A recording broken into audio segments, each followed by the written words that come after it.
20 টাকার নোট হাতে এসেছে।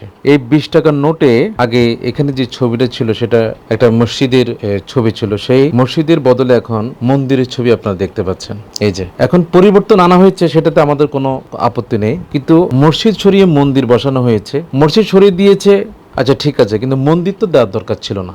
এই যে মসজিদ বাদ দিয়ে মন্দির বসানো হলো, 90% মুসলমানের রাষ্ট্রে সাধারণ জনগণ এটা মেনে নিবে এবং বর্তমানে সরকারকে প্রশ্নবিদ্ধ করার জন্য এটা একটা বড় ষড়যন্ত্র। আমি সরকারকে বিশেষভাবে অনুরোধ করব এবং বাংলাদেশ ব্যাংকের গভর্নরকে বিশেষভাবে অনুরোধ করব দ্রুত এই টাকা সরিয়ে নেওয়ার জন্য, বাজার থেকে এই টাকা কালেকশন করে সরিয়ে নেওয়ার জন্য, এবং একটা সময় বাংলাদেশের দলমত নির্বিশেষে সবাই এটার বিরুদ্ধে আন্দোলন গড়ে তুলবে। আমি সরকারের দৃষ্টি আকর্ষণ করছি একজন সচেতন নাগরিক হিসেবে, এটি দ্রুত বাজার থেকে সরিয়ে নেওয়ার জন্য বিশেষভাবে অনুরোধ জানাচ্ছি। এটা একটা আসলে পরিকল্পিত একটা ষড়যন্ত্র, বাংলাদেশকে নিয়ে বিভিন্ন সময় বিভিন্ন প্রেক্ষাপটে বাংলাদেশকে সারা বিশ্বে প্রশ্নবিদ্ধ করার জন্য বিভিন্ন ষড়যন্ত্র হয়েছে। এটি একটি ষড়যন্ত্রের একটা অংশ।